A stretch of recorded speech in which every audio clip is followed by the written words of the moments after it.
Coach, your team falls 4-3, second game in a row losing to the Ice Hogs. How'd you feel about the effort tonight and the result tonight? We can work harder than that.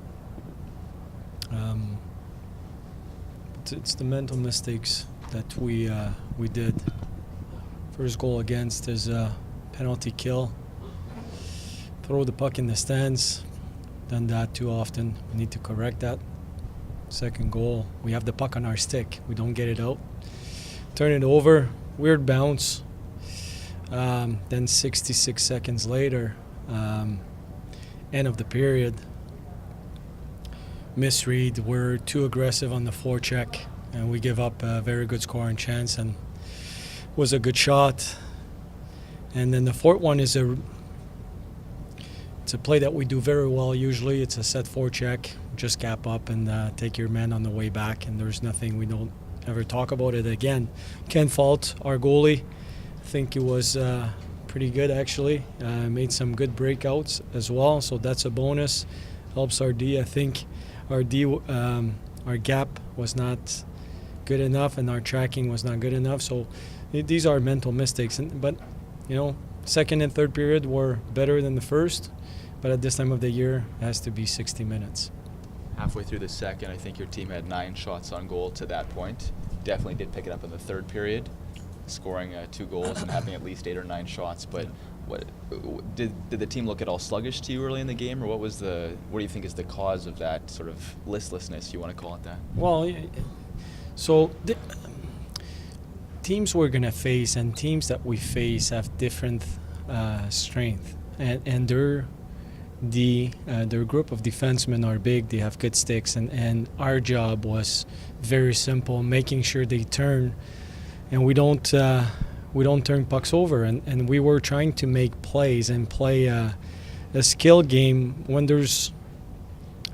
I like skills, but there's a time and place to do it, and there's certainly you need to adjust to what you're facing. And I thought in the first period we really were our worst enemies because our puck management was not good enough. And that's why we had some better chances in the second and in the third, because we were managing the puck properly. And when you do that, then you create shooting lanes and you create scoring chances. If you turn pucks over, what you're doing is you're really backskating yourself. We had the puck, turn it over, and we had to come back in our zone, and that's a very skilled team. So it's I think our the number of shots was directly related to the way we managed the puck in neutral zone. You get Nick Patan and Brendan Lemieux back for this game, but already down Mike Scarbosa. You also lost Patrice Cormier last game, so you're down 2 of your top 3 centers, arguably.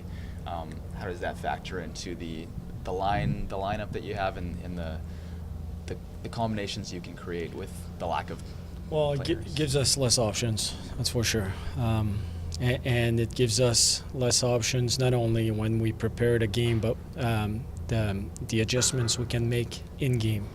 But having said that, they all have a fair chance right now to show what they can do, and we hope everybody's going to get healthy soon. When everybody's going to be healthy, then we're going to be in a different position and we'll have different options. But obviously, you don't replace your captain just like that, or a veteran player like Scarbosa. But it's not about 1 or 2 players. We're not about 1 or 2 players. We're about the team. And I think if we play a smarter game in the first period, the final score might be different. As far as first impressions go, how did you like the game from CJ Cease playing his first game in pro hockey? Well, I didn't mind him. I thought, a lot of adjustments for him, new systems, new teammates, new coaches, new everything. Just flew in yesterday. I didn't practice, had a morning skate with us. So when we could consider everything, I thought he was pretty good. He tried to adjust to what we're trying to do here, and I didn't mind that line actually. They were on the puck. They were working hard, and they had some chances. So obviously there's a few things we'll need to adjust with those guys. But as far as CJ is concerned, I didn't mind his game at all.